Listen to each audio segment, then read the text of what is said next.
อาเรนะอิมินาสการเรนะตังธัมมังอภิปูชยามะตังธัมมังอภิปูชยามะอิมินาสการเรนะอิมินาสการเรนะตังสังฆังอภิปูชยามะตังสังฆังอภิปูชยามะไหว้พระพร้อมกันอะระหังสัสัมมามมาสัสัมพุทโธมพุทโธภะภะคะคะวาวาพุพุททธังธังภะภะคะคะวันวันตังตังออภิภิวาวาเทเทมิ มิสวากขาข้าโตโตภะภะคะคะววะตาตาธัมโมธัมโมธัธัมมมัมังงนานามัมาสสาสามิสุสุปปฏิฏิปัปันนโนโนภะภะคะคะวะวะโตโตสาสาววกกสัสังงโฆโฆสัสังงฆัฆังงนานามามามิ มิหันธรรมยังพุทธัสสะภะคะวะโตปุพพาคณมะการังกะโรมาเซนะโมตัตัสสสะสะภะภะคะคะวะวะโตโตอะอะระระหะหะโตโตสัมสัมมามาสัสัมมพุทพุทธัธัสสะสสะนะนะโมโมตัตัสสสะสะภะภะคะคะวะวะโตโตอะอะระระหะหะโตโตสัสัมมมามาสัสัมพุมพุททธัสธัสสะสะนะนะโมโมตัตัสสสะสะภะภะคะคะวะวะโตโตอะระหะอะโตโตสัสัมมมามาสัสัมมพุพุททธัธัสสสะสะอัอัญญชชลีลีวันทาอภิวาทอัญชลีวันทาอภิวาทอัญชลีวันทาอภิวาทอัญชลีวันทาอัญชลี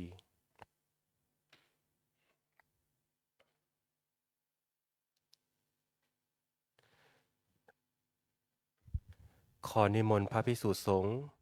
กราบพระวิปัสสนาจารย์พระครูวินัยทรอินจันทร์กันโตภาโสพร้อมกันสามเณรแม่ชีโยคีกราบทีหลังอัญชลี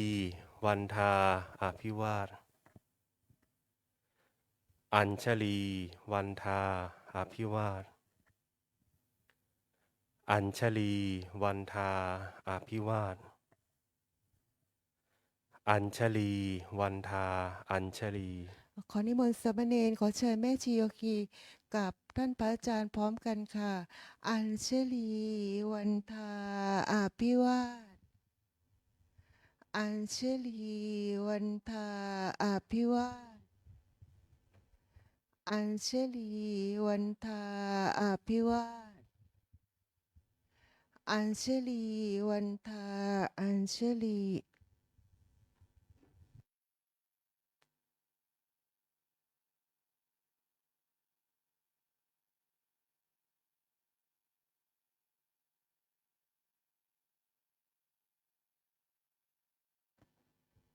เดี๋ยวรอเนนเนาะมาเช้าเทศเช้าก็ทำพิธีเช้าก็นอนเช้านะตื่นเช้าหรือว่าจะได้ไปดู Facebook เช้าหน่อยเนาะ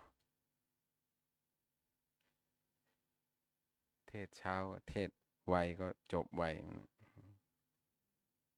จะได้ไม่ดึกอากาศก็ยังเย็นเย็นอยู่นะอากาศยังเย็นอยู่ปีนี้หนาวนานครับแต่เขาบอกว่าต้นปีนี้หนาวไม่นานเขาว่า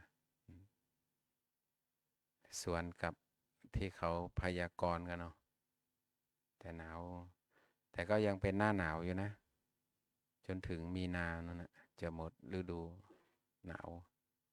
เขาเรียกว่า4 เดือน4 เดือนธรรมชาติเขาก็ทำหน้าที่ของเขาเนาะทำหน้าที่ถ้ามันร้อนฝนตกก็ไม่ใช่เขาเรียกว่าอากาศมันก็วิปริตแต่นี่มันเย็นมันหนาวนี่ปกตินะถูกต้องตามฤดูกาลเขาเรียกอากาศเย็นสบายแต่ร่างกายเราก็ไม่ไหวเนาะเจอหนาวก็เป็นไม่สบายเขาบอกว่าค ขั้วโลกเหนือน้ำแข็งมันกำลังละลายอาจจะกลับกันก็ได้นะน้ำแข็งมันละลายทางเหนือมันก็ต้องลงมาทางใต้เนาะน้ำก็เพิ่มขึ้นทุกปีทุกปีน้ำทะเลหนุนทุกปีแถวเมืองนนท์นี่เขาเรียกว่าเสาไฟหายไปนะอยู่กลางทะเลก็มีกลางทะเลก็มีบางวัดนี่อยู่กลางเนาะอยู่กลางน้ำเนาะทยอยมานะสามเณรนะมีทั้งหมด13 รูปนะไปเรียกมาดิมารับสตังค์นี่ครับบอกรับปัจจัยถวายปัจจัยนี่ขึ้นมาพลึบเลยนะ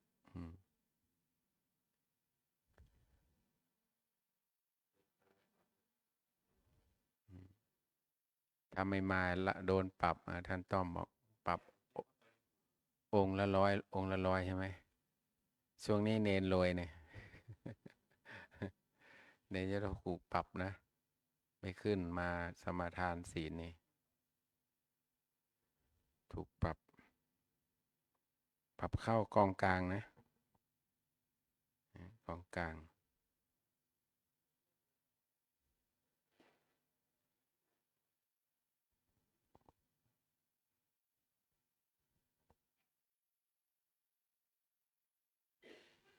พระเนนก็ลดนะเด็ดไม่เยอะเมื่อก่อน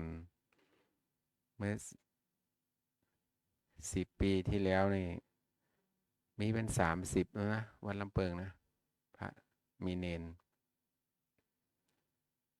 ทางวัดก็เลยซื้อรถ6 ล้อมารับเนนมีทั้งเนนทั้งพระไปเรียนสอนดอกเนี่ยรถเล็กๆไม่พอทีนี้ใส่แค่รถลงครัวก็หมดแล้ว13 รูปไม่ค่อยมีคนบวชน้อยลงพระก็น้อยนะพระก็น้อยเนนก็น้อยลงไปเรื่อยๆเนาะหาคนบวชยาก2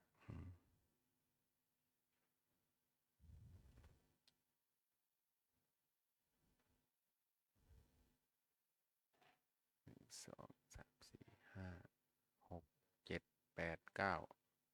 10แล้วเนาะได้5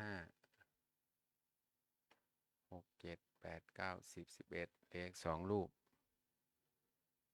เนนอะไรยังไม่มาเนนยงยศใช่ไหม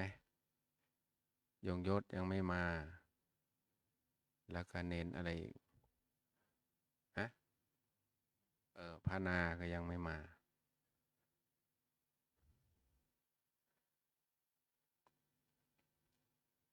จริงๆก็เป็นหน้าที่ของเนนต้องมาทวนศีลแม่ชีก็มาต่อมาสมาทานศีลเราอาจจะไม่ขาดก็ได้แต่เราก็สมาทานไว้สมาทานศีลอาจจะมีด่างพร้อยบ้างนะพอเรามาทวนศีลเราก็บริสุทธิ์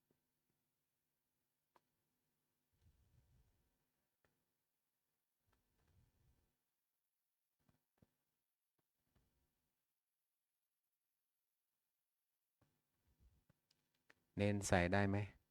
อังสะใส่ได้ไหม XXL นะวันนั้นหลวงพ่อต้องดูมา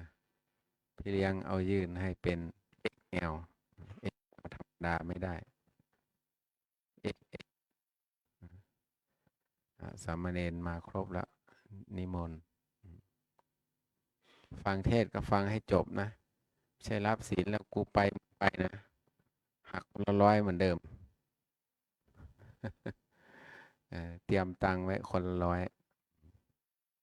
เตรียมปัจจัยไว้หักกองทุน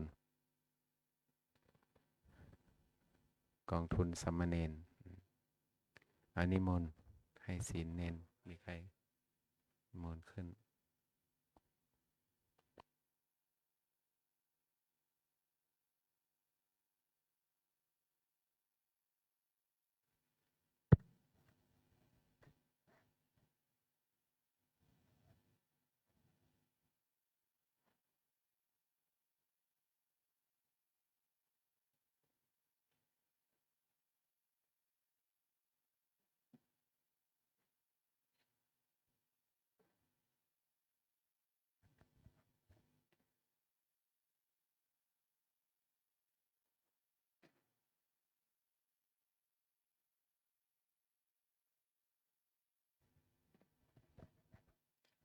สามเณรทุกรูปกราบท่านพระอาจารย์และกล่าวคำอาราธนาศีลพร้อมกันนะครับ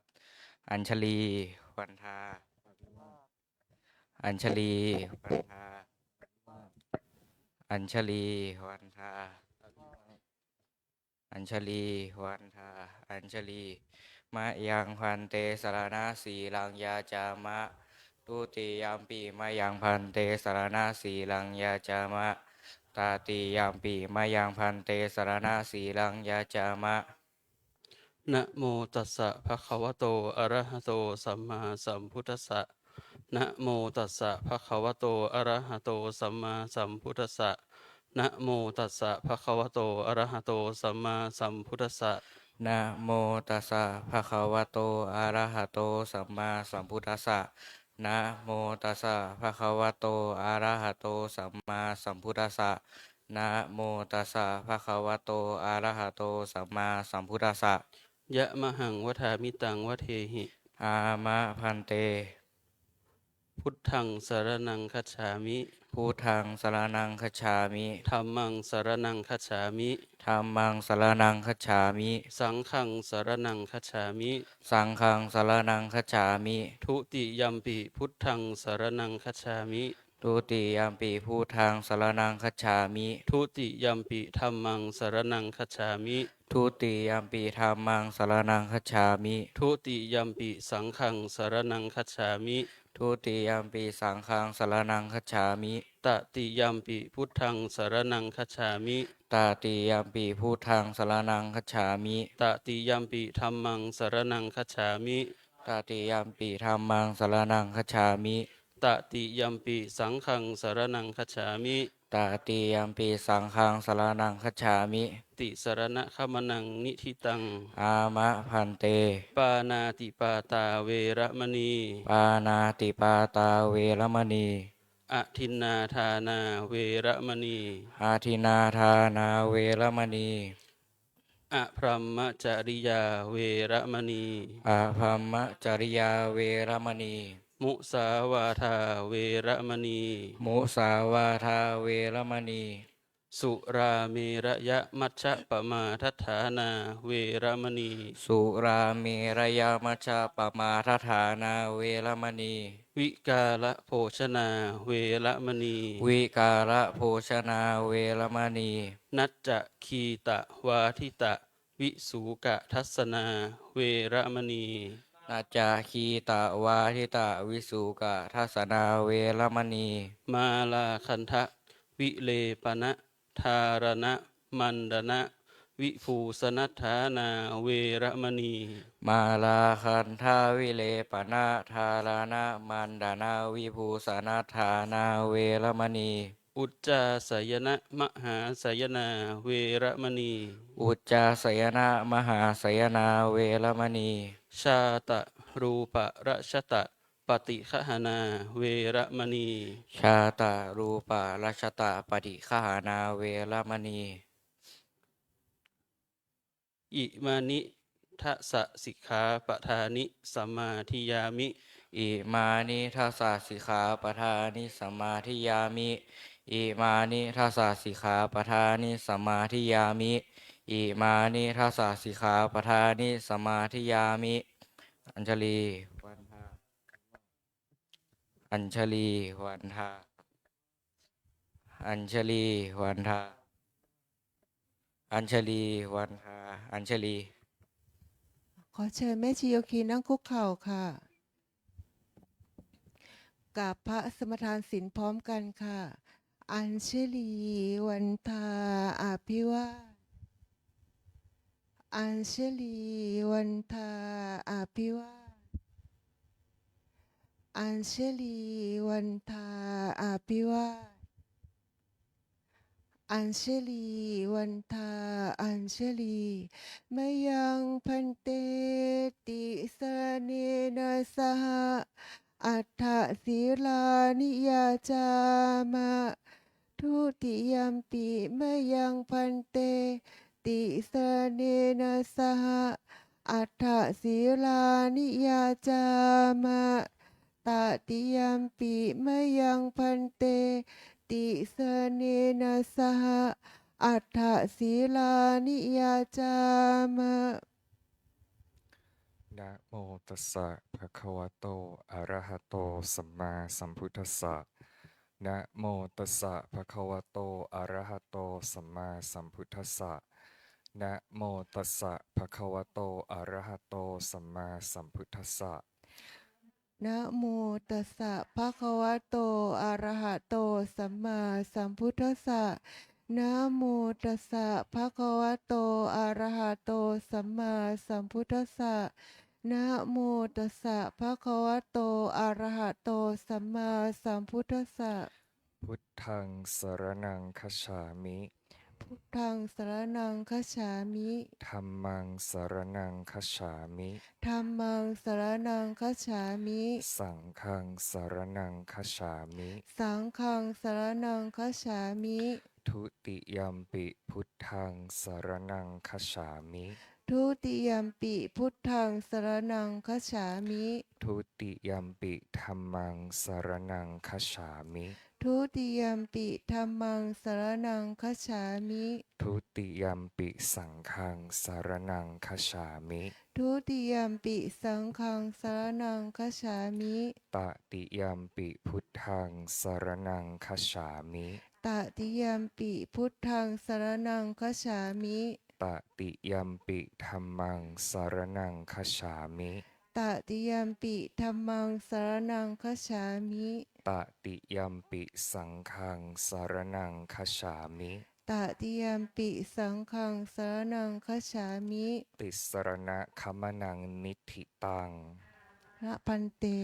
ปานาติปาตา เวรมณีสิกขาปะทังสมาธิยามิ ปานาติปาตาเวรมณีสิกขาปะทังสมาธิยามิ อทินนาทานา เวรมณีสิกขาปะทังสมาธิยามิ อทินาทานาเวรมณีสิกขาปะทังสมาธิยามิ อะพรหมจริยา เวรมณีสิกขาปะทังสมาธิยามิ อภามมจริยาเวรมณีสิกขาปะทังสมาธิยามิ มุสาวาทา เวรมณีสิกขาปะทังสมาธิยามิ มุสาวาทาเวรมณีสิกขาปะทังสมาธิยามิ สุราเมระยะมัชฌะปมาทัฏฐานา เวรมณีสิกขาปะทังสมาธิยามิ สุราเมรยะมัชฌะปมาทฐานา เวรมณีสิกขาปะทังสมาธิยามิ วิการะโภชนา เวรมณีสิกขาปะทังสมาธิยามิ วิกาลโภชนาเวรมณีสิกขาปะทังสมาธิยามิ นัจจะคีตวาทิตะ วิสุกทัสสนา นัจจะคีตวาทิตะ ทัสสนะ นัจจะคีตวาทิสะ นัจจะคีตวาทิตะ วิสุกทัสสนะ มาลาคันทะวิเรปนะธรณะมันดนะ วิภูสนัฏฐานา เวรมณีสิกขาปะทังสมาธิยามิ นัจจะคีตวาทิตะวิสุกทัสนะ มาลาคันทะวิเลปนะธารณะมันทนะวิภูสนัฏฐานา เวรมณีสิกขาปะทังสมาธิยามิ อุจจาสยนะมหาสยนา เว เวระมณีสิกขาปะทังสมาธิยามิ อุจจาสยนะมหาสยนาเวรมณีสิกขาปะทังสมาธิยามิ อิมานิอัฏฐสิกขาปทานิสมาธิยามิ อิมานิอัฏฐสิกขาปทานิสมาธิยามิ อิมานิอัฏฐสิกขาปทานิสมาธิยามิ อิมานิอัฏฐสิกขาปทานิสมาธิยามิ อิมานิอัฏฐสิกขาปทานิสีเรนะสุขติงยันติสีเรนะโภคสัมปทาสีเรนิสีเลนะนิพุติงยันติตัสสมาสีรังวิโสทะเย สาธุสาธุสาธุอัญชลีวันทาอภิวาทอัญชลีวันทาอภิวาทอัญชลีวันทาอภิวาทอัญชลีวันทาอัญชลี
พระมจะโลกาที่ปฏิสัมปติกัดอัญชลีอันที่วรังอายาจะทาสันติทัสสันตา ปาราชาคชาติกาเทเสตุธรรมังอนุกรรมปิมังประชังเท้าสหัมบดีพมเป็นบรมในพมมา ทรงฤทธิ์ที่ศักดากว่าบริษัททุกหมู่พรมน้อมหัดนมัสการประดิษฐานหน้าที่สมควรแล้วจึงบังคม ชุลีบาทพระศาสดา ขอพรอันประเสริ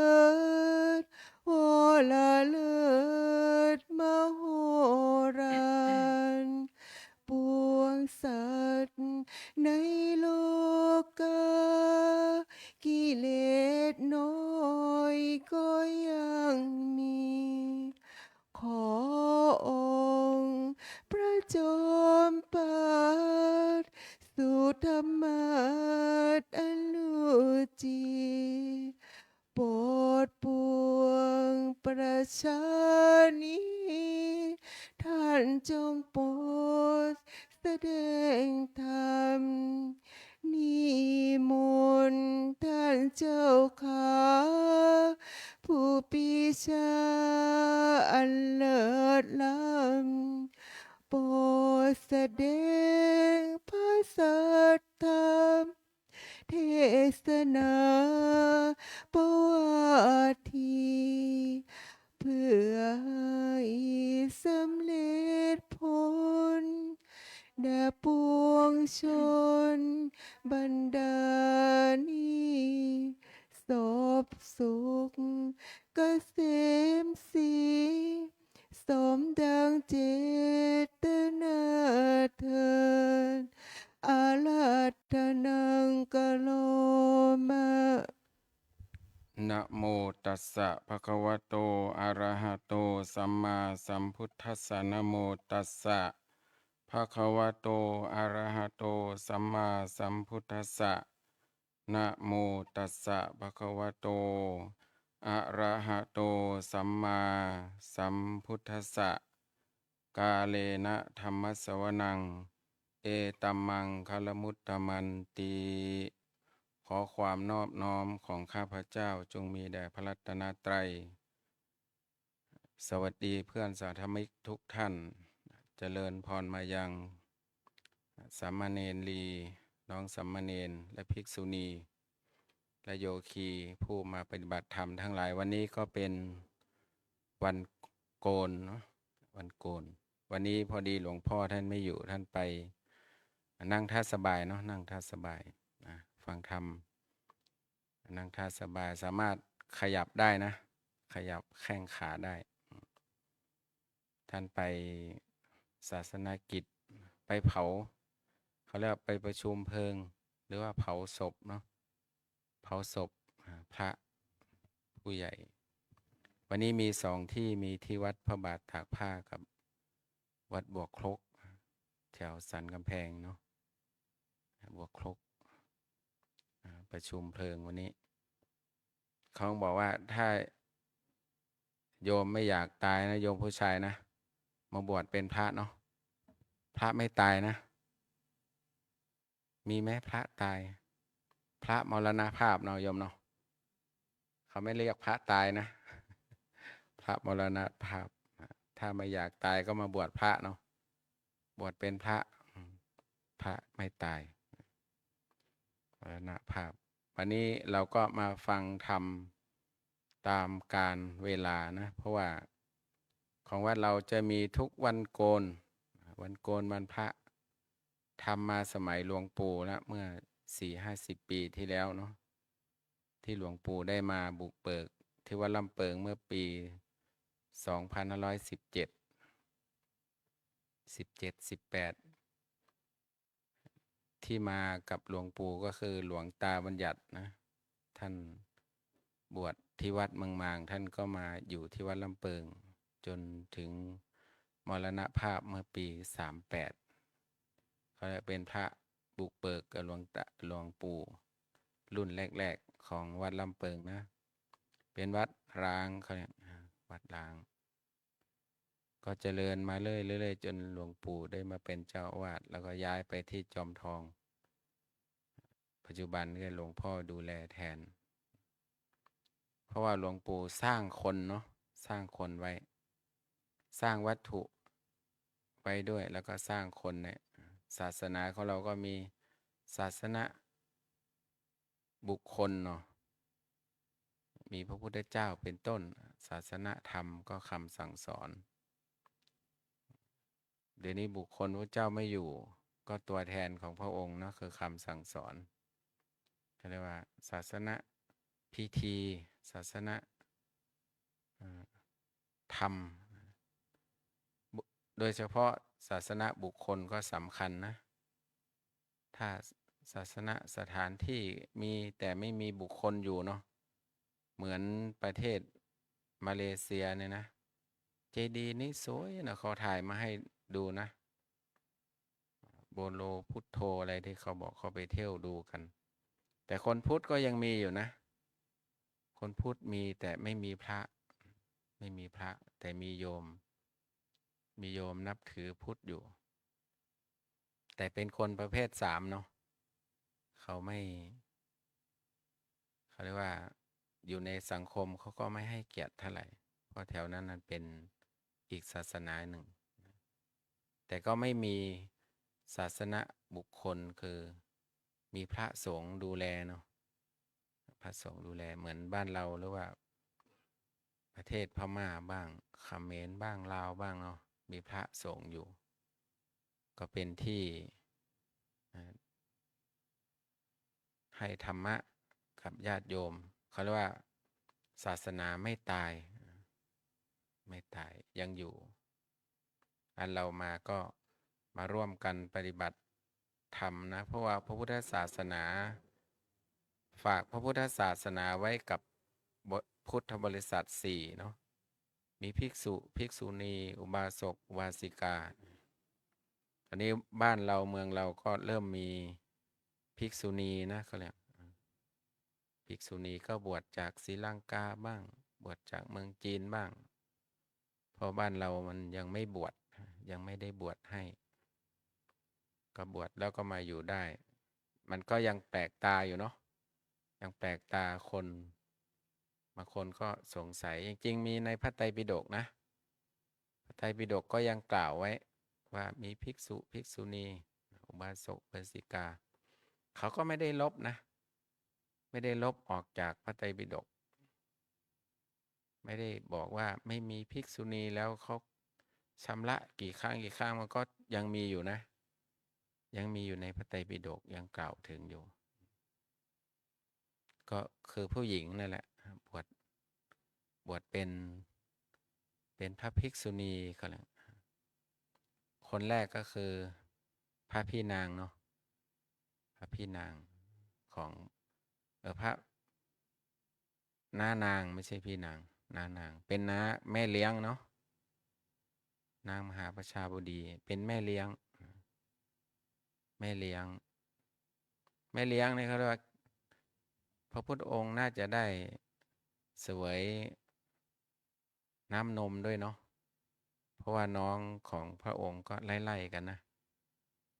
พระนันทะก็ไล่ๆกันน่าจะได้มีนมมีอะไรได้เสวยอยู่เราก็ไม่รู้เนาะเขาไม่ได้บอกแต่คาดเดาเอาเนาะเพราะว่าพระองค์แค่พระมารดาได้7 วันท่านก็สวรรคตแล้วเนาะจะไม่มีท้องนี่จะไม่มีใครมาร่วมอีกแล้วนะยังไงก็ต้องสวรรคตภายใน7 วันพระพุทธเจ้านี่กำพร้าตั้งแต่เด็กเราโยมเนาะตั้งแต่อายุ7 วันนะเราก็กำพร้าแล้วเนาะเรายังดีนะกว่าจะกำพร้าได้นี่โอ้ตั้งอายุหลายปีแล้วเนาะ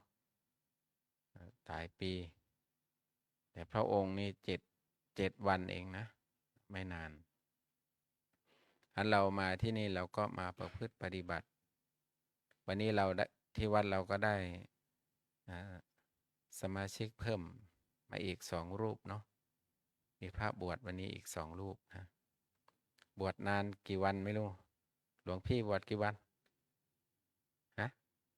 15 วันหลวงพี่3 เดือนก็ไม่แน่นะ3 เดือน3 ปีก็ว่าไปเนาะ บวชไปมันได้ธรรมะมันอยู่ได้นะอยู่ได้นานเขาเรียกทรัพย์มันจะมี2 อย่างเนาะมีทรัพย์ภายในกับทรัพย์ภายนอกทรัพย์ภายนอกก็คือพวกเงินทองที่เราหาเนาะมีบ้านมีรถเป็นต้นน่ะแต่ทรัพย์ภายในนี่มันมีความสุขมันเกิดจากการเดินจงกรมนั่งสมาธิเขาเรียกเกิดจากใจของเราเกิดจากใจอันเราเอามาทรัพย์ในทรัพย์ภายในก็แล้วมาทรัพย์ภายในแล้วถ้าเราจะได้ทรัพย์ภายในเราต้องปฏิรูปตัวเองเนาะปฏิรูปังเนาะได้แล้วเนาะหลวงพ่อท่านก็บอกปฏิรูปังท่านก็อธิบายนะปฏิรูปตัวเองนะปฏิรูปแต่ไม่ใช่ล้มล้างไม่ใช่ยกเลิกนะปฏิรูปคือ ทำให้มันดีขึ้น มันดีอยู่แล้วก็มันจะดีขึ้นยิ่งขึ้นไปเขาเรียกว่าปฏิรูปแล้วก็ปฏิรูปคือการเปลี่ยนแปลงตัวเองเนาะจากพระมันศักดิ์สิทธิ์นะผ้าเหลืองที่ห่มเราเนี่ยผ้ากาสาวพัสเนี่ยศักดิ์สิทธิ์ตอนเช้าเมื่อวานนี้เราโกนหัวตั้งแต่เมื่อวานแล้วเนาะแต่ถ้าเราโกนหัวเสร็จแล้วเนี่ยเป็นนาคแล้วเขาเริ่มถ่ายรูปถ่ายแล้วถ้าบวชเสร็จเป็นพระทันทีเนาะคนที่จับหัวเราเมื่อเช้าเนี่ยนะสมมติโกนหัว8 โมงเนาะส่วนมากปกติก็โกนประมาณ8 โมงโกน8 โมงเช้าโกนหัวเสร็จใส่ชุดนาคตอนบ่ายก็บวชพอสวดยัดเสร็จเรียบร้อยเนาะโยมใส่บาตรใส่อะไรไอ้ที่จับหัวเรากราบเราได้สนิทใจแล้วนะว่าเราเป็นพระถูกเสกเรียบร้อยแล้วเนาะเสกเป็นพระแล้วเรียบร้อยโดยสมมุตินะแต่เราก็ต้องปฏิรูปตัวเองอันปฏิรูปตั้งแต่โกนผมแล้วเนาะโกนผมโกนคิ้วโกนหนวดตัดเล็บพระไม่ไว้เล็บนะเนนไม่ไว้เล็บนะเนนนะต้องตัดเนาะตัดเล็บนะแต่จริงในวินัยคิ้วไม่มีนะไม่บอกให้โกนนะแต่พระไทยต้องโกนเนาะไม่ดังไหมเนี่ยมันเหมือนจะไม่ดังเนาะแต่ไม่ค่อยได้ยินนะข้างในเนี่ยเขาเรียกว่าเป็นเรื่องที่ทรมานมากถ้าพูดแล้วไม่ได้ยินเสียงตัวเองเขาว่ามันเป็นอะไรที่ทรมานเนาะต้องได้ยินเสียงตัวเองด้วยจะได้รู้ว่ามันหนักเบาแค่ไหนโยมได้ยินก็ดีละแต่เสียงข้างในไม่ค่อยได้ยินเท่าไหร่หรือว่าหูเราไม่ค่อยดีไม่รู้หูดีแต่มันไม่ค่อยได้ยินเนาะหูไม่ขาดไม่วิ่นแต่หูมันตึงเนาะแต่ไม่ถึงขั้นตึงนะแต่มาหูดีอยู่ประสาทรับรู้ได้ดีอันก็แล้วปฏิรูปเราก็โกนผมโกนหนวดโกนคิ้วแต่ในวินัยไม่ได้บอกหรอกว่าโกนคิ้วแต่พระเราก็ต้องโกนเนาะต้องโกนพระไทยต้องโกนคิ้วทำไมต้องโกนเพราะว่าในวินัยจริงๆไม่ได้รับผ้าประเคนนี่ไม่มีนะไม่มีในวินัยรับประเคนเนี่ยของเนื่องด้วยมือแล้วก็จับด้วยกันก็ได้ไม่ผิดกติกาดังพระพม่าพระเขมรอะไรพวกนี้ท่านก็ไม่ได้ใช้ผ้ารับประเคนนะจับกับมือนะจับของเนื่องด้วยมือแต่พระไทยต้องรับประเคนเพราะว่าเราอยู่กับเขาเรียกว่าอยู่กับสถาบันเนาะอยู่กับวังอยู่กับเจ้าอยู่กับนายสมัยพุทธกาลนี่สมัยไม่ใช่พุทธกาลนะสมัยอดีตถ้าเราไปเที่ยวสังเกตดูเนาะไปอยุธยาบ้างไปสุโขทัยบ้างเมืองเก่าเราจะเห็นวัดอยู่ในนั้นนะอยู่ในนั่นเลยอยู่ในวังนั่นเลยพระราชาท่านก็ทำบุญในวังนั่นแหละไม่ต้องไปไกลเขาเรียกว่าเพราะสมัยก่อนเนี่ยเขาเรียกว่าใครจะไปจับต้องถูกตัวนางสนมพระราชาไม่ได้นะตายถูกประหาร7 ชั่วโคตรเนาะก็เลยเป็นที่มาของการมีผ้ารับประเคนนะผ้ารับประเคนแต่มันก็ป้องกันเราด้วยเนาะป้องกันศีลของเราด้วยถ้าไปถูกต้องกายหญิงมันก็ลำบากถูกต้องนิ่มๆใจมันก็ปรุงแต่งนะใจมันเกิดราคะได้แต่ป้องกันได้เนาะถ้าจับกับมือได้ไหมจับเลยได้ไหมได้ไม่ผิดกติกาแต่มันก็แปลกสำหรับคนไทยเนาะแปลกสำหรับคนไทยเหมือนพระไม่โกนคิ้วเลยนะเขาก็แปลกๆนะทำไมพระท่านไม่โกนคิ้วโยมเขาก็ถามเขาก็เลยเอามีเสวนากันในทีวีเนาะผู้รู้ทั้งหลายพระทั้งหลายนะเสวนา คนก็คอมเมนต์ตั้งแต่ผมเกิดมาอายุ60 70 80ผมก็เห็นพระโกนคิ้วแค่คิ้วท่านยังไม่สละเลยข้างในท่านจะสละได้ไงนี่โยมเขาคอมเมนต์เนาะเดี๋ยวเขาก็เอาผ้าเหลืองไปห่มมันก็เป็นพระได้นี่โยมเขาก็คอมเมนต์กันเลยเดี๋ยวนะภาษาใหม่เลยคอมเมนต์เนาะภาษาคอมเมนต์เป็นภาษาอะไรภาษาต่างประเทศเนาะจริงก็แสดงความคิดเห็นนั่นแหละเป็นภาษาไทยความเห็นก็แหละแตกต่างกันทำไมต้องเอาแค่คิ้วมาให้โยมเขาสงสัยทะเลาะกันทำไมเนาะโกนก็โกนเนี่ยหลวงปู่ไปอยู่พม่ามา2 ปีหลวงปู่ก็ยังไม่ไว้คิ้วเลยเนาะโกนมาตลอดชีวิตจนถึงท่านมรณภาพเนี่ยท่านโกนตั้งแต่อายุ11 ขวบนะท่านบวชนะโกนมาจนถึงอายุ96ปีเนาะ96พรรษาที่ท่าน96 ปีท่านก็โกนตลอดเนาะท่านทำให้เราดูนะทำให้เราดูท่านไม่เปลี่ยนแปลงการไหว้พระก็เหมือนกันเด็กคนรุ่นใหม่เขาบอกว่าที่ไหว้อาตมาไหว้นำเมื่อกี้นะจอมทองเขาก็ยังทำอยู่เนาะมีมหาปท9ตั้งหลายรูปอิมินาสการเรนะตังพุทธังหลวงปู่ก็ทำจนหลวงปู่มรณภาพเนาะแต่สมัยนี้เขาบอกไม่ถูกเขาก็บอกไม่มีตังค์เขาก็เลยเอาแค่อิมินาสการเรนะพุทธังอภิปูชยามะแต่หลวงปู่ท่านใส่ตังค์ตลอดเนาะแล้วก็เอาไปตามหลวงปู่ก็ไม่เห็นมันผิดอะไรมั้งเนาะแต่ผู้รู้อาจจะตำหนิเอาแต่มันก็ไม่ผิดมันไม่ทำให้ใครเดือดร้อนเราก็เอาหลวงปู่เป็นหลักเนาะท่านทำให้เราดูท่านก็โกนหัวทุกเดือนนะโกนผมนะ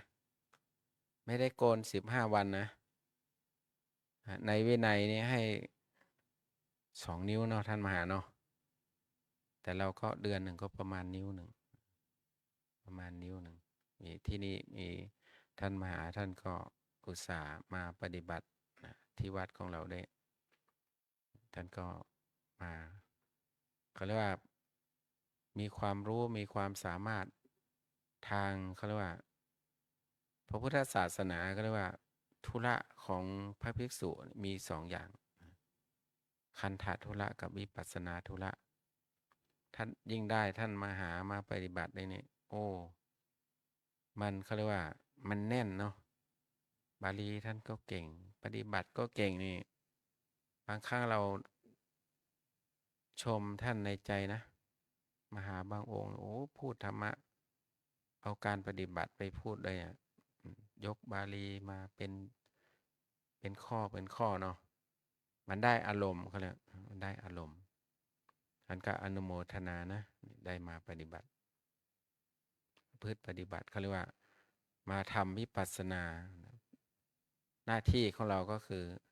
เรียนไปด้วยทำวิปัสสนาไปด้วยหรือว่ามี2 อย่าง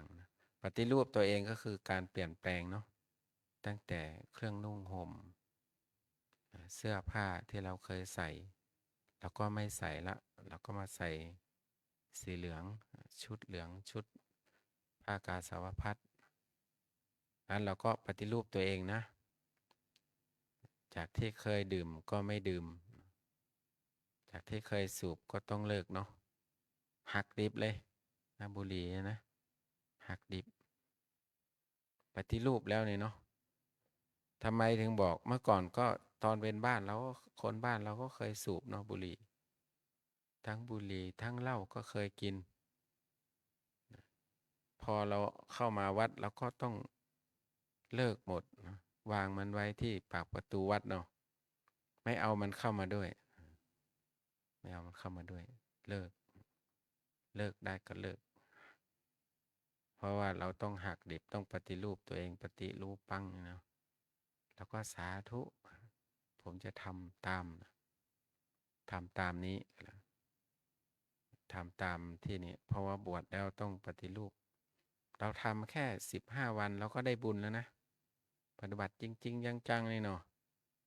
3 วัน 7 วันเนี่ยหลักสูตรพระเจ้ามี7 วันถึง7 ปีมันมีโยมเมื่อก่อน SCG เนาะเขามาปฏิบัติธรรมสมัยรุ่นแรกๆนะเขาก็มาเองโยมจำชื่อได้มันก็คับคล้ายคับคามันนานแล้วเนาะเราก็ไม่ค่อยใส่ใจชื่อโยมเท่าไหร่ไม่ได้ขอเบอร์ไม่ได้ขออะไรไม่ได้ติดตามเขาเนาะไม่มี Facebook เพราะว่าเราก็กลัวนะกลัววินัยเขาบอกแล้วเนาะไปทำอะไรอันนู้นอันนี้กับโยมก็ไม่ได้ไม่กล้าที่จะขอแม้แต่เบอร์โทรเบอร์อะไรเนี่ย Facebook ยังไม่กล้าขอเลยเพราะอาตมาไม่มีอย่างที่บอกนะไม่มี ไม่รู้จะเอาเขามาทำไมเนาะเล่นไม่เป็นเล่นเล่นเน็ตเล่น Facebook ไม่เป็นแต่ดู TikTok สำนักงานได้อยู่นะพระเขาสอนเข้าตรงนี้ดูตรงนี้ดูหน่อยดูให้มันดูว่าเขาเล่นอะไรที่ไหนยังไงก็พอละแต่ไม่ได้ขอนะแต่จำชื่อโยมได้นะโยมชื่อโยมวิชัยเข้ามาแค่3 คืนเนาะปฏิบัติแล้วก็ได้สอบอารมณ์ตอนนั้น SCG ยังไม่ได้เข้าวัดเป็นกิจจลักษณะเขาก็ตั้งใจปฏิบัตินะเพราะเขาได้ทุน SCG ส่งไปเรียนด็อกเตอร์ที่เมืองนอกเพราะว่า SCG เขาจะมีทุนส่งพนักงานที่มีความรู้ความสามารถได้ไปต่อยอดนะต่อยอดที่เมืองนอกเมืองนาเนี่ยต่อยอดไปส่งไปเป็นระดับด็อกเตอร์นะเขาก็ได้ไปได้ทุนไปมาปฏิบัติก่อน3 วันตั้งใจเดินตั้งใจนั่งก็มาสอบอารมณ์เขาบอกโอ้อาจารย์ผมคิดมากไม่รู้โยมเขาฟังอยู่หรือเปล่าเมื่อถ่ายทอดสดถ้าฟังก็ดีนะแสดงความคิดเห็นมาก็ได้เขาก็บอกว่าเนี่ยผมรู้ตัวเองอาจารย์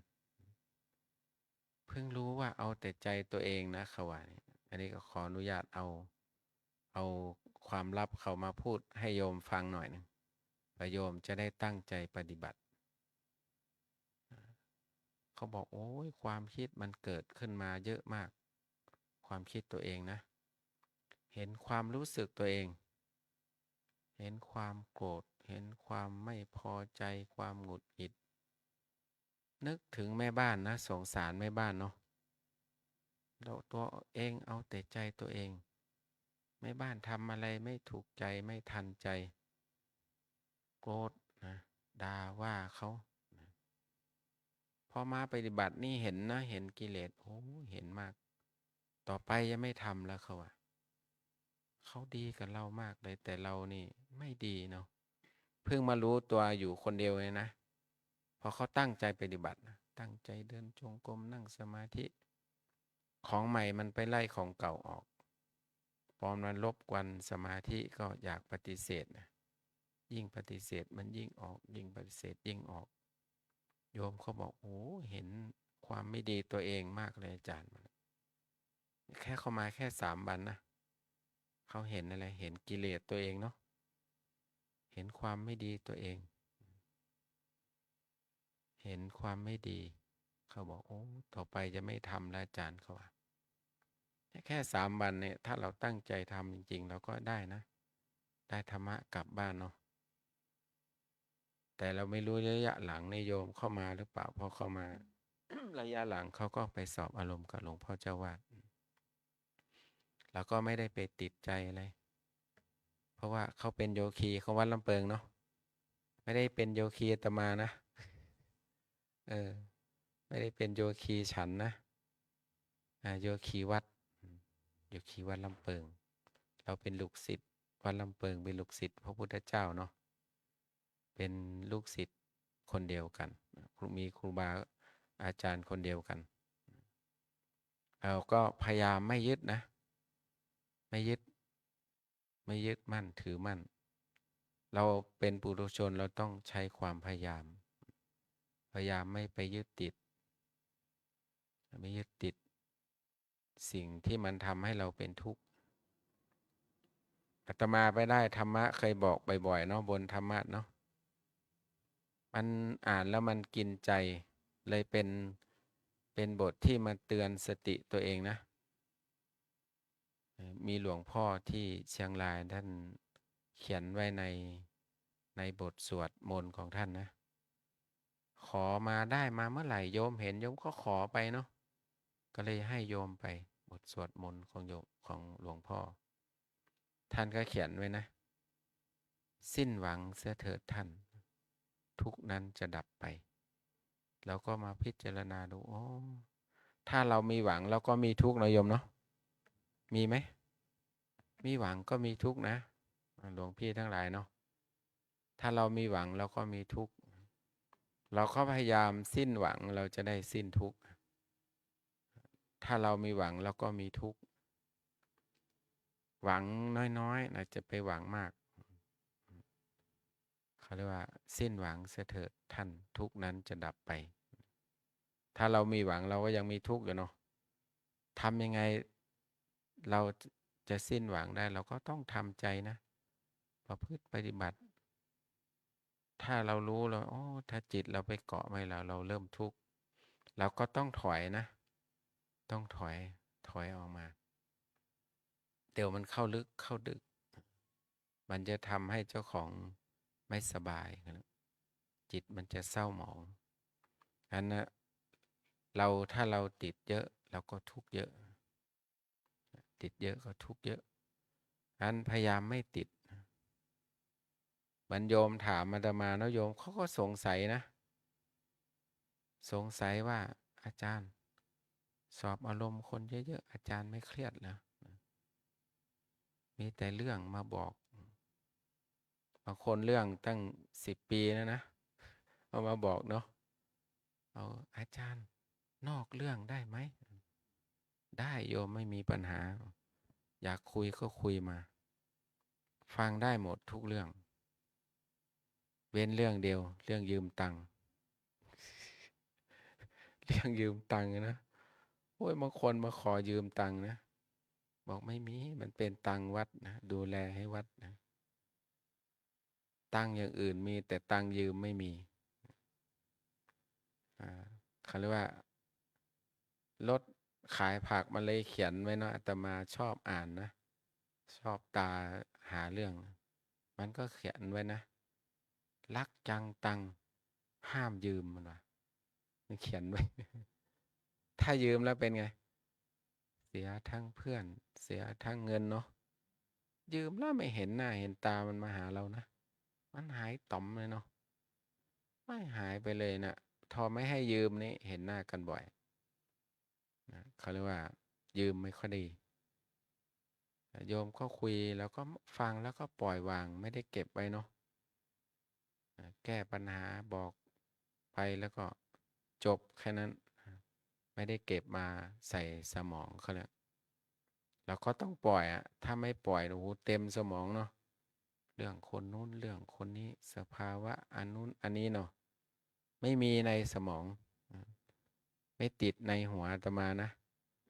โยมพูดมาได้พูดแล้วก็จบ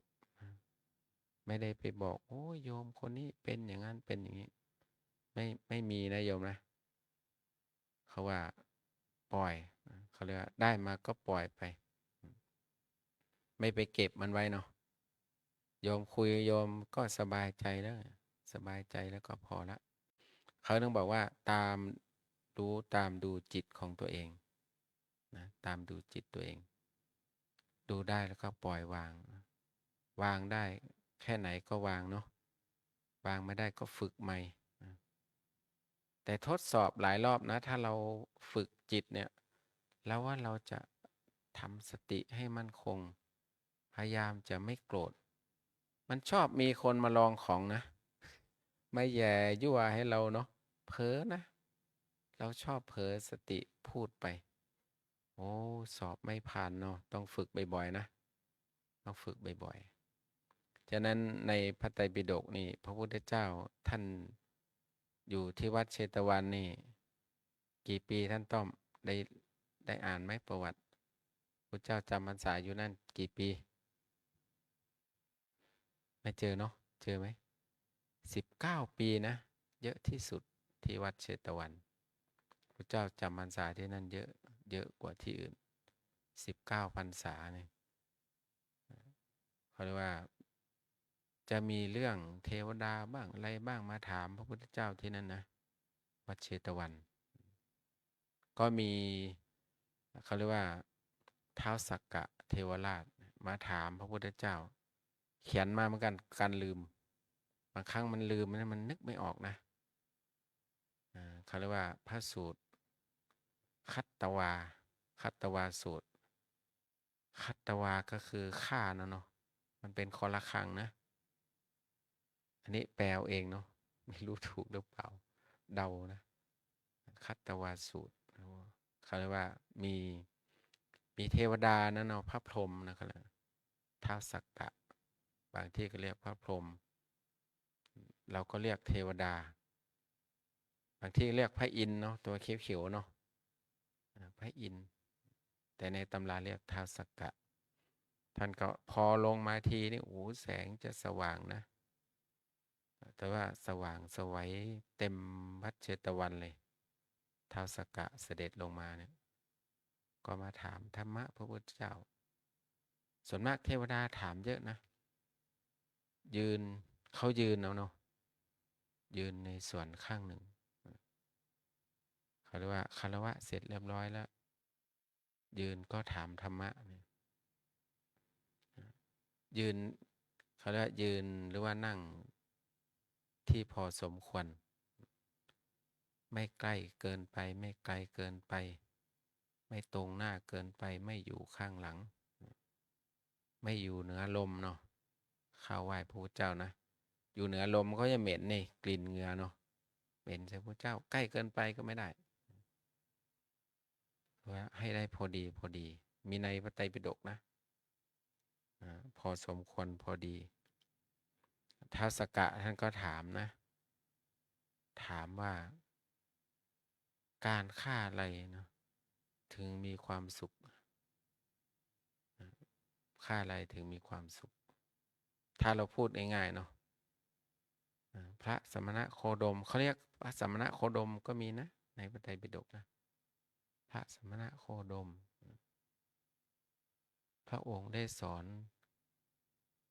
การฆ่าไหมเทศเรื่องฆ่าไหมแม่พระเจ้าบอกมีพระองค์ก็สอนฆ่าสอนการฆ่าเหมือนกันมีไหมพระเจ้าสอนไหมสอนฆ่าไหมสอนนะพระเจ้าก็สอนพวกนิโครนมันก็บางครั้งมันก็บอกโอ้นี่สมณะโคดมมันสอนฆ่าเลยผิดผิดกติกาเนาะสอนให้ฆ่านี่แม้แต่เทวดาก็ยังถามฆ่าอะไรกำจัดเขาเรียกว่าไม่เป็นทุกข์อะเนาะไม่เป็นทุกข์พระเจ้าบอกพระพุทธศาสนาพระองค์ก็สอนฆ่าความโกรธฆ่าความโกรธไม่ผิดกติกาฆ่าความโกรธนี้มันมีความสุขเนาะถ้าเราก็ดูจิตของเราถ้าจิตเราไม่โกรธมันดูมีความสุขนะมันเบาสบายถ้าหงุดหงิดเมื่อไหร่เนาะมีความโกรธมีความฟุ้งซ่านมีความรำคาญใจก็เป็นทุกข์นะถ้าเราฆ่าความโศกได้นี่ความทุกข์ได้ก็กำจัดซึ่งความเศร้าโศกอยู่เป็นสุขเนาะถ้าใครถามว่าสอนไหมเนี่ยพระเจ้าสอนนะสอนเรื่องฆ่าอะไรฆ่าความโกรธเราก็มาฆ่ากันเนาะมาฆ่าความโกรธจะฆ่าได้มากได้น้อยก็ต้องฝึกนะฝึกให้มีสติพอกระทบปุ๊บรีบกำหนดเนาะได้ยินเนาะเย็นไว้ใจเย็นไว้ไม่ต้องไปเอะอะโวยวายอะไร ฟังเขาก่อนเขาด่าก็ฟังเขาฟังได้ไหมจริงๆอาตมาตอนเป็นเด็กเนาะเจอหลวงพ่อนะเราอายุประมาณสัก13-14นี่มั้งหลวงพ่อท่านก็สอนนะตอนนั้นฝึกพุทโธสอนว่าคนด่าเราคนตีเราต้องไม่ตอบนะท่านว่าไม่ตอบได้ยังไงเนาะต้องฝึกท่านว่าฝึกสติฝึกให้มีสมาธิฝึกให้หายโกรธแต่มันก็ได้ผลนะสมัยเป็นคนบ้านเป็นวัยรุ่นเนาะพอเราไม่สบายใจมีเรื่องคับแค้นใจแล้วก็หาเวลาไปนั่งสมาธิหายใจเข้าพุทหายใจออกโทนะทำใจสบายสักครึ่งชั่วโมงพอออกจากนั้นมามันรู้สึกโล่งเนาะรู้สึกว่าจิตใจมันปลอดโปร่งโล่งสบายแต่ก็มาเปลี่ยนเป็นพองหนอยุบหนอตอนมาบวชเป็นเดือนนะเป็นเดือนเป็นหลายเดือนกว่าจะทำพองยุบได้นะเดี๋ยวมันก็ไปพุทโธเดี๋ยวมันก็ไปพุทโธเนาะพอเราทำมานานหายใจเข้าพุทหายใจออกโธแต่มันก็ยังรู้ปลายจมูกนิดๆนะหลวงพ่อประจักษ์บอกไม่เป็นไรสอนโยคีก็มันอาจจะรู้ที่ปลายจมูกนิดๆก็ไม่เป็นไรแต่ให้รู้ว่ามันเข้ามันมีพองนะมันมียุบนะหลวงพ่อท่านก็สอนเนาะหลวงปู่เราก็สอนหลวงปู่เราก็ฝึกนะฝึกพุทโธฝึกสมถะมาก่อนทุกคนมันต้องมีพื้นฐานเนาะสมถะกรรมฐานเป็นเรื่องปกตินะเป็นทางที่เราสามารถเดินไปได้เดินไปหลายทางก็เลยครูบาอาจารย์ท่านก็เปรียบเทียบให้เราเหมือนการเดินทางว่าทำไมวัดนู้นสำนักนี้ปฏิบัติไม่เหมือนกันของเรานี่เขาเรียกว่าในแนวสติปัฏฐานสูตรแนวสติปัฏฐานสี่สมถกรรมฐานท่านก็เปรียบเหมือนว่าเราเดินทางสมมติว่าเราจะไปกรุงเทพนะมันไกลหน่อยไปกรุงเทพถามว่าเราเดินทางเนี่ยได้กี่ทางหลายทางนะพรุ่งนี้ออกสตาร์ทเลยเนาะเดินถามว่าเดินนะถึงไหมกรุงเทพถึงไหมโยมถึงไหมถึงเนาะใช้เวลาเป็นเดือนอาจจะแวะนู่นแวะนี่พักตามวัดบ้างพักโรงแรมบ้างก็แล้วแต่โยมนะถ้าเดินคงไม่พักกันเนาะโรงแรมเนาะเราอาจจะพักที่วัดบ้างพักศาลาบ้างเนาะเดินก็ถึงนะใช้เวลาอาจจะเป็นเดือน2 เดือน3 เดือนไม่รู้ละค่อยๆไปถึงอยู่2เราอาจจะใช้จักรยานเนาะปั่นไปเป็นกิโลก็ถึงนะถึงกรุงเทพอยู่แต่ช้าหน่อยอาจจะย่นเวลามาอาจจะใช้เวลาถ้าเดิน3 เดือนเนาะอย่างช้าเนาะค่อยๆไปเอาสัก3 เดือนเนาะไม่ต้องไปเดินเหมือนที่เขาเดินการกุศลนะเราก็เดินสบายจักรยานอาจจะใช้สักเดือนหนึ่งเนาะก็ถึงอยู่มอเตอร์ไซค์อาจจะย่นมาอีกเนาะอาจจะนับเป็นชั่วโมงแล้วคันนี้นะยิ่งรถบิ๊กไบค์รถอะไรนะไวเนาะไม่ถึง5 ชั่วโมงคงถึงกรุงเทพแล้วเนาะปื๊ดไปละไวพอรถส่วนตัวก็8 ชั่วโมง10 ชั่วโมงเนาะไปรถทัวร์ก็12 ชั่วโมงรถไฟก็ประมาณนั้น10 กว่าชั่วโมงโยมเขาบอกแต่ถ้าเราไวละเราก็ไปเครื่องบินใช้เวลาแค่ชั่วโมงเดียวก็ถึงแล้วเนาะกรุงเทพเนาะในการปฏิบัติธรรมก็เหมือนกันนะเขาเรียกสมถกรรมฐานเนี่ยมันอาจจะมีแวะข้างทางบ้างเราโยมเนาะแวะสวนดอกไม้บ้างนะนี่สมาธิมันจะมีแบบนั้นจะมีแวะข้างทางกว่าจะถึงเป้าหมายมันอาจจะช้าแต่วิปัสสนานี่มันถึงไวกว่าเหมือนเรานั่งเครื่องบินเนาะเราถึงไวเนาะหมดกิเลสได้ไวกว่าเขาว่าไงนะครูบาอาจารย์ท่านเปรียบเทียบไว้ อันนี้เราก็เอาไปพิจารณาเองนะ ว่าเราชอบยังไงยังแต่จริงๆพองหนอยุบหนอนี่มันเข้าได้ทุกจริตนะเพราะเราไม่ได้บริกรรมเรื่องอื่น เราดูของเราจริงๆเราหายใจเข้าลมเข้าท้องมันต้องพองสิเนาะลมออกท้องมันต้องยุบสิเราก็เอาของเราจริงๆนี่แหละไม่ได้เอาสมมุติอย่างอื่นมาไว้พองจริงๆยุบจริงๆไม่ได้พองเล่นไม่ได้ยุบเล่นนะนั้นเราก็มาเอาไปไวหน่อยเนาะเอานี่แหละเอาไวๆนี่แหละนะแห้งก็แห้งไปเลยนะหมดกิเลสไปเลยไม่ต้องไปยืดเยื้อเนาะเขาเรียกว่าไปไวไปโดยตรงทางตรงนั้นเรามาฆ่าความโกรธนะมาฆ่าความโกรธเขาเรียกว่ามันจะได้ถึงความสุขเนาะเขาเรียกว่าถ้าฆ่าความโกรธได้ก็ไม่เศร้าโศกไม่เศร้าหมองไม่เสียใจก็แล้วคนที่ฆ่าความโกรธได้คือพระอรหันต์เนาะพระอรหันต์เท่านั้นแล้วก็ไม่ผุดไม่เกิดเลยนะมีคนอยู่ประเภทเดียวพระพุทธเจ้าบอกว่ามีสัตว์อยู่ประเภทเดียวนะที่ตายแล้วไม่ต้องผุดต้องเกิดสัตว์อะไรสัตว์อรหันต์นะพุทธเจ้าก็เรียกสัตว์นะเวนยสัตว์มีสัตว์อยู่ประเภทเดียวพระองค์ว่า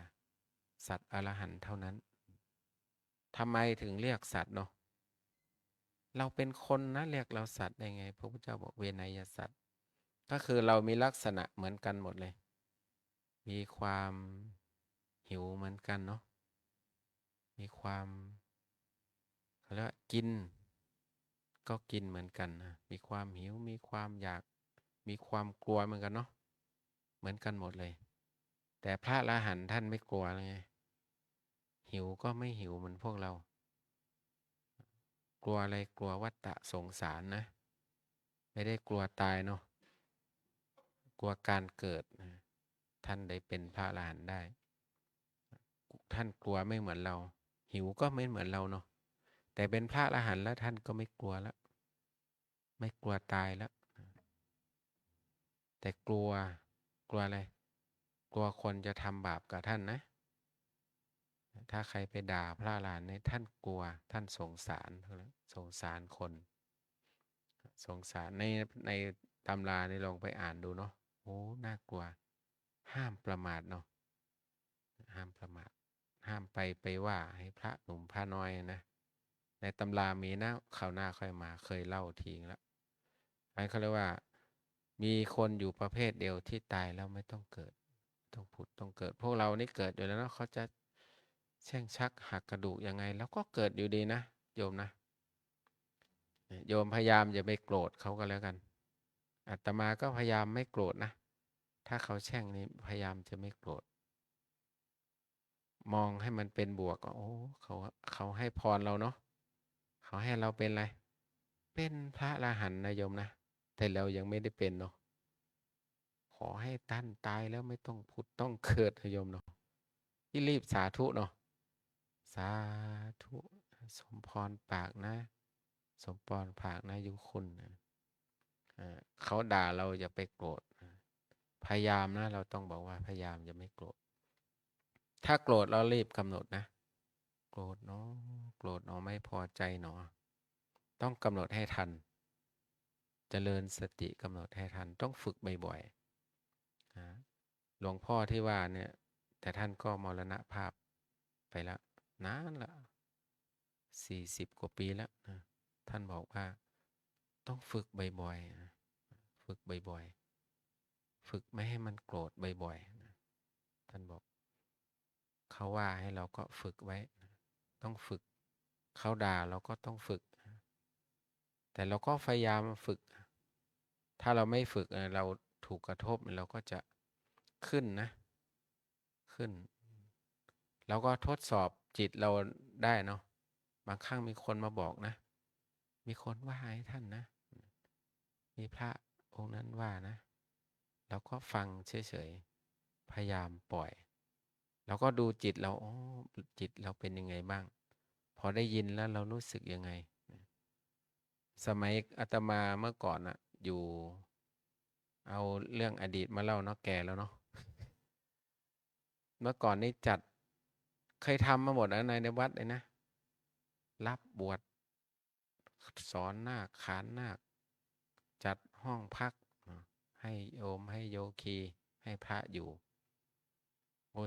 สมัยก่อนนี่เขาเรียกว่าพระก็ไม่ใช่ย่อยนะแกล้งกันเหมือนกันนะแกล้งกันเรื่องปั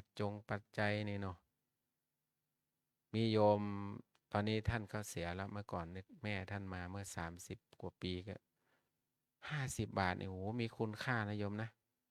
เขามาทีไรก็ถวายอาตมา50 บาทแล้วก็ถามว่าถวายทำไมถ้าอยากทำบุญเอาไปทำที่สำนักงานนะเขาก็บอกดูแลลูกให้หน่อยไม่รับเอาไปที่สำนักงานเพื่อนที่บวชด้วยกันน่ะพอเขาได้กิจนิมนต์เขาไปเก็บไปเลยนะศึกออกไปผมจะเก็บไปเป็นขวัญถุงมันหายากมากเนาะ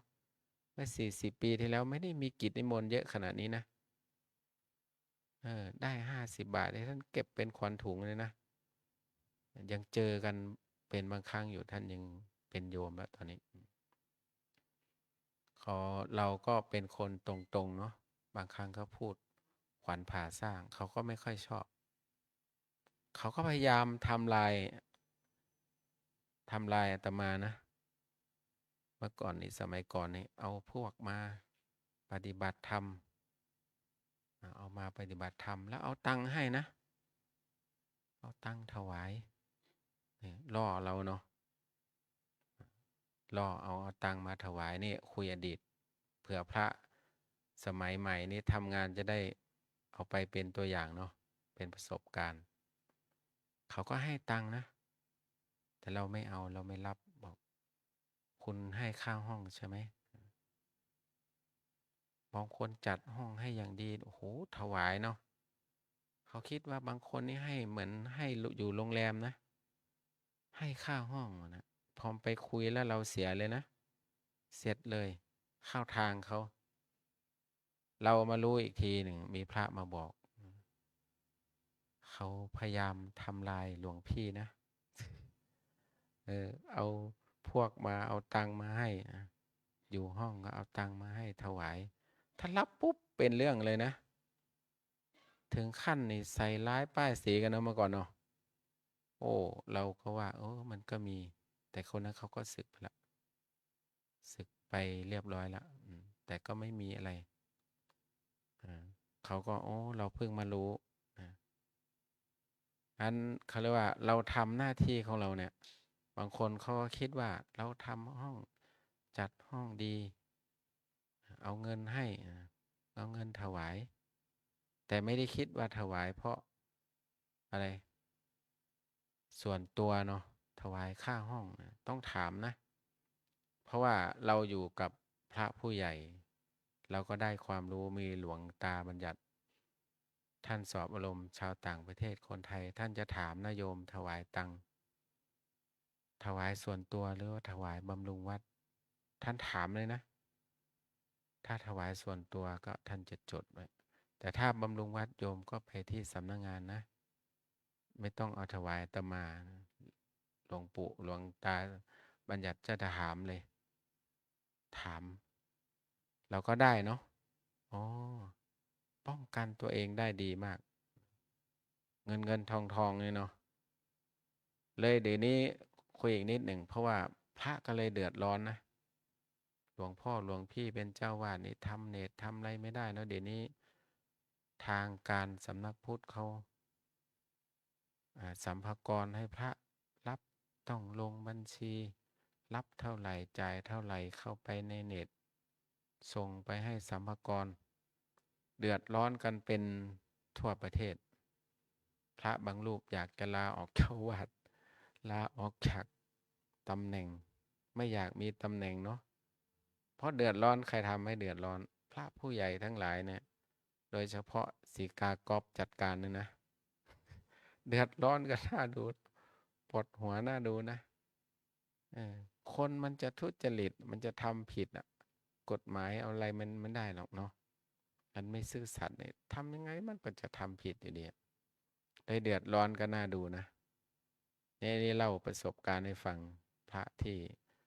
ที่จะเอาไปดูแลไปทำงานอย่างเนี้ยมันต้องระวังตัวเองเนาะเรื่องเงินเรื่องทองพวกนี้นะรับสุ่มสี่สุ่มห้าไม่ได้นะเราทำความดีนี่โยมเข้าถวายอยู่แล้วเนาะไม่ต้องไปขอไม่ต้องขอไม่เคยขอเงินโยมนะตั้งแต่บวชมันไม่เคยขอแต่แจกซองผ้าป่านี่มีค่ะ แจกซองผ้าป่าไม่ใช่ของตัวเองเนาะทำบุญกับวัดแจกซองผ้าป่าให้ญาติโยมนะบอกบุญแบบนี้บอกแต่ไม่ได้ขอเป็นของส่วนตัวนะไม่เคยขอโยมเขาไม่กล้าเนาะขอไม่ได้โยมอยากทำบุญโยมก็ทำเองแต่บางคนเขาขอเนาะพอขอก็เป็นเรื่องนะโยมไม่มากระซิบขอไม่ได้การขอนี่มันเป็นขอบ่อยไม่ดีเขาเลยมันมีเรื่องเล่าเนาะในพระไตรปิฎกมีชาดกมีพญานาคเขาก็มีเพื่อนเป็นคนเนาะมีเพื่อนเป็นคนสนิทสนมกันมากมาเที่ยวหากันแต่บุรุษคนนี้เขาก็มีพี่ชายแต่พญานาคก็มาบ่อยจนรำคาญน่ะนะจนรำคาญ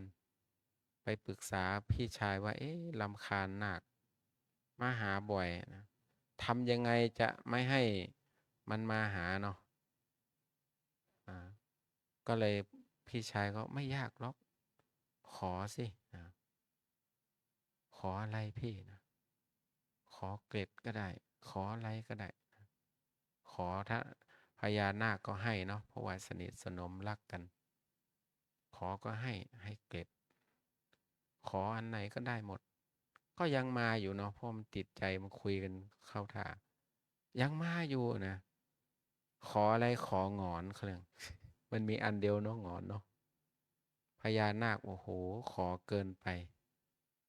ไม่มาเลยมันอะหนีเลยคราวนี้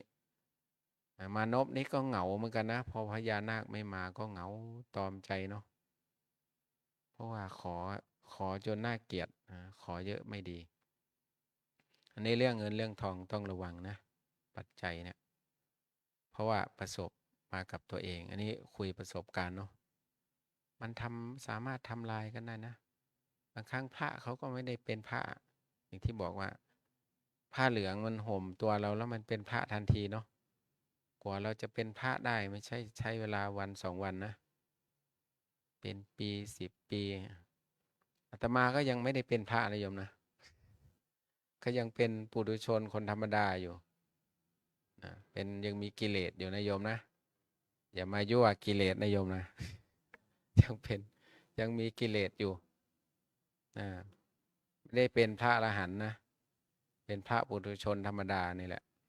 ไม่ได้พิเศษวิโสอะไรเป็นพระธรรมดาพระยังมีกิเลสอยู่งั้นเราก็พยายามประคับประคองใจตัวเองเนาะให้มันอยู่ไปได้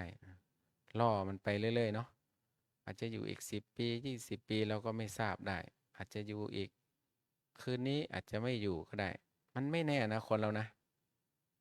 อาจจะพูดแมปคืนนี้พรุ่งเช้านี่อาจจะไม่ตื่นก็ได้เนาะมันก็ไม่แน่นะเพราะว่าพระพุทธเจ้าบอกห้ามประมาทแค่ลมหายใจเข้าออกหายใจเข้าไม่ออกหายใจออกไม่เข้าก็ตายแล้วเนาะ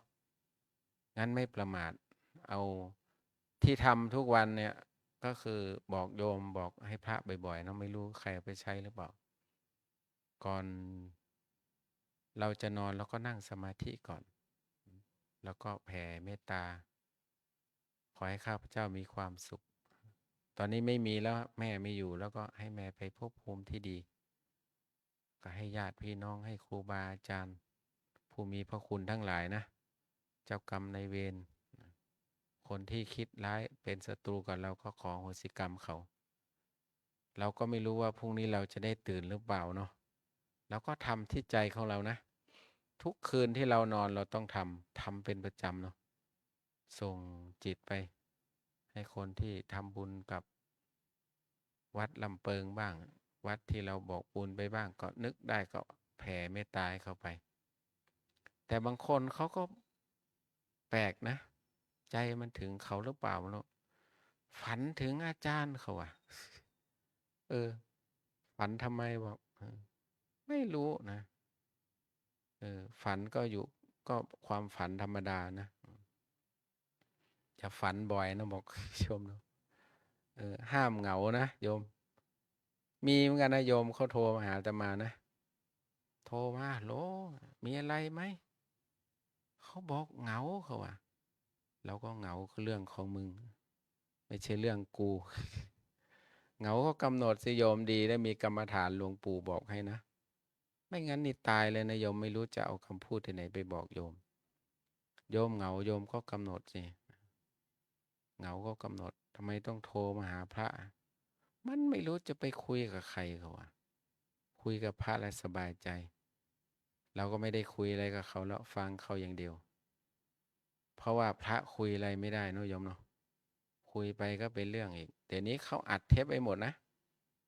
คุยอะไรก็อัดเทปไปหมดอะอัดหมดอะเราก็ได้แต่บางครั้งเราโยมเขาก็บอกนะ ไม่มีอะไรแล้วเหรอได้แต่เขาโยมคุยเองหมดแล้วอะเราก็ฟังอย่างเดียวนะฟังแล้วสบายใจเนาะให้โยมบ่นให้ฟังอันนั้นเราก็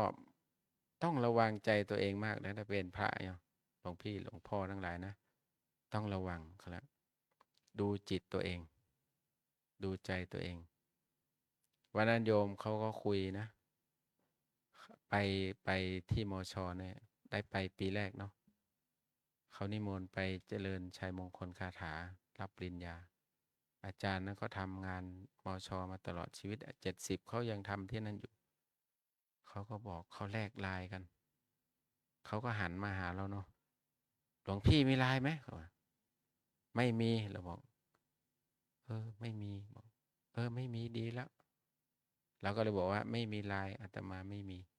อาตมาไว้ใจตัวเองเดี๋ยวกลัวมันออกไลน์เขาก็หัวเราะเนาะ ไม่มีดีแล้วท่านไม่มีดีแล้วไม่มีไลน์โดมไม่ต้องขอไลน์กับอาตมานะไม่มีไลน์อยากไลน์ก็ไลน์ไปที่วัดลำเปิงไม่ต้องไลน์มาหาอาตมาไม่มีชาตินี้คงไม่มีนะเนาะไม่มีไลน์กับเขาละนะเพราะว่ากลัวออกไลน์ไม่ไว้ใจตัวเองเหมือนกันนะเพราะว่าเรายังเป็นปุถุชนอย่างที่บอกไม่ไว้ใจตัวเองอันวันนี้ก็ในกามันบังนั่นเองนะเขามองไม่ดูไม่เห็นเดี๋ยวก็พอสมควรแก่เวลาเนาะปกิณณกะธรรมนะวันนี้นะถ้าสิ่งไหนที่มันรู้สึกว่ามันดีอ่ะเราก็เอาไปใช้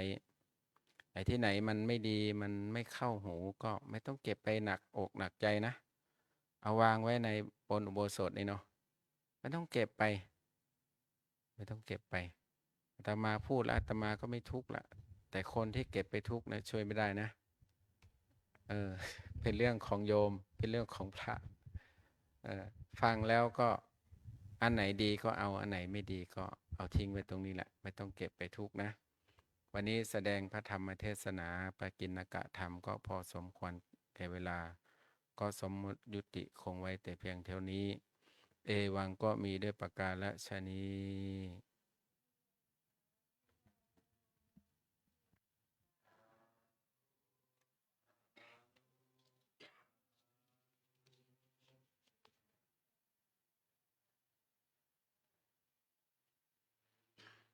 ไม่ดังอ่ะ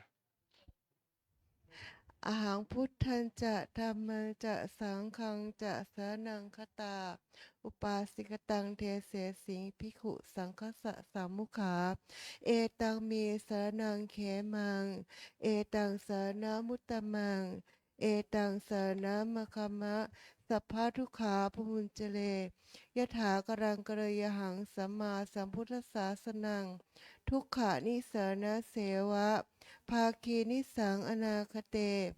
กายเยนะวาจายะวเจตสาวาพุทเทกุกมังปะกตังมิยายังพุทโธปฏิคันหัตุอาจยันตังการันตะเลสังวิตุงวะพุทเทกับ กายเยนะวาจายะวเจตสาวาธัมเมกุกมังปะกตังไม่ยายังธัมโมปฏิคันหัตุอาจยันตังการันตะเลสังวิตุงวะธัมเมกะกายเยนะวาจายะวเจตสาวาสังเคกุกมังปะกตังไม่ยายังสังโฆปฏิคันหัตุอาจยันตังการันตะเลสังวิตุงวะสังเค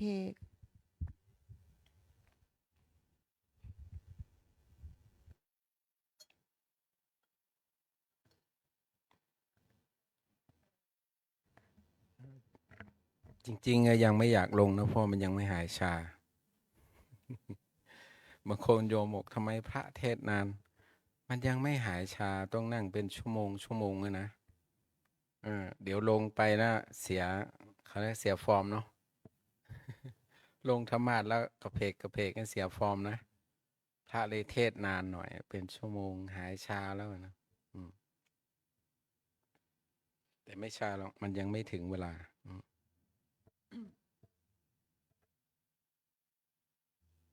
เดี๋ยวฉันน้ำขอให้หมดก่อนเสียดายของแม่ชีก็ไปเอา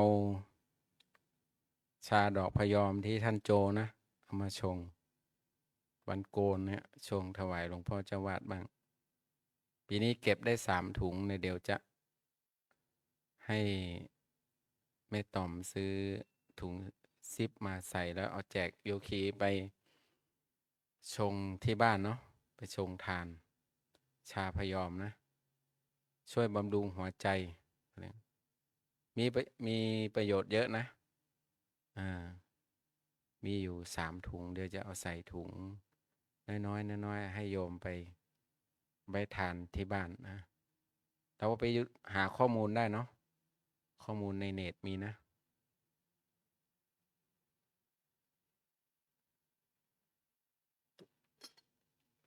แล้วชาพยอมสะอาดนะเพราะว่า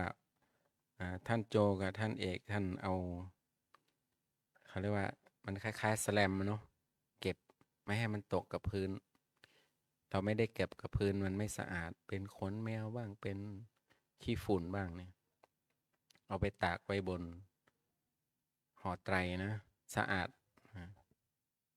พอมันยุบตัวโยมก็เอาไปทอดใส่ไข่ได้นะโยมนะ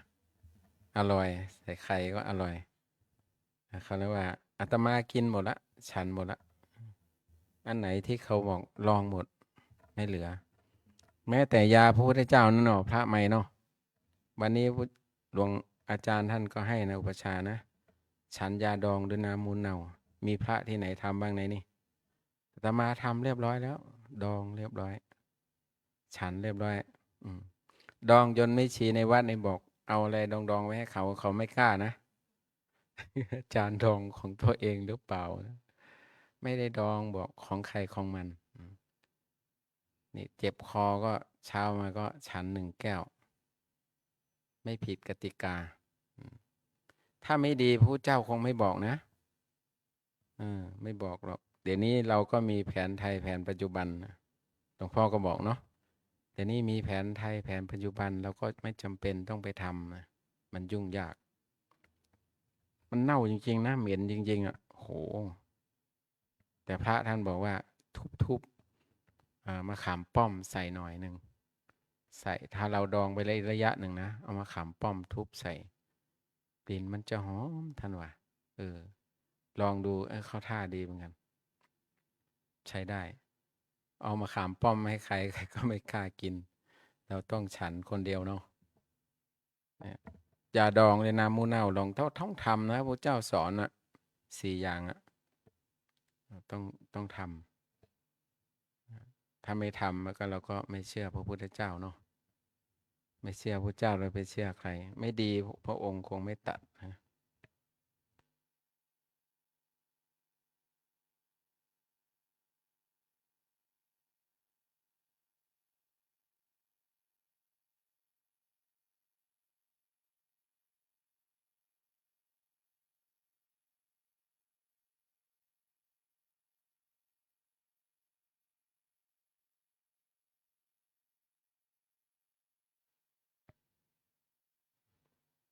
จริงๆนะนี่นะพี่เลี้ยงเขาจะหักจริงๆอ่ะ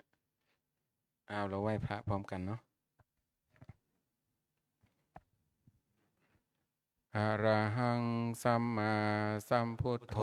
ภะ ภะ คะ คะ วาว า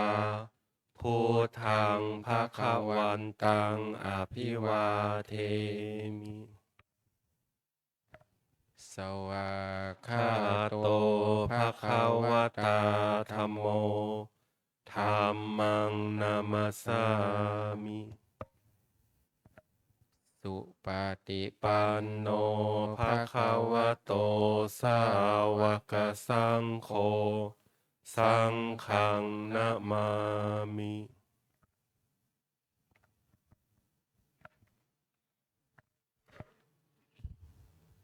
เดี๋ยวขอนิมนต์พระภิกษุสงฆ์กราบก่อนนะครับ อัญชลี วันทา อภิวาท อัญชลี วันทา อภิวาท อัญชลี วันทา อภิวาท อัญชลี วันทา อัญชลี นิมนต์สามเณรขอเชิญแม่ชีโยคีกับท่านพระอาจารย์พร้อมกันค่ะ อัญเชลีวันทาอภิวาทอัญเชลีวันทาอภิวาทอัญเชลีวันทาอภิวาทอัญเชลีวันทาอัญเชลี จัตตารโอธรรมวัฏันติอายุวันโนสุขังพระลัง สาธุสาธุสาธุโยคีนะคะช่วยปิดหน้าต่างด้วยค่ะขอบคุณค่ะ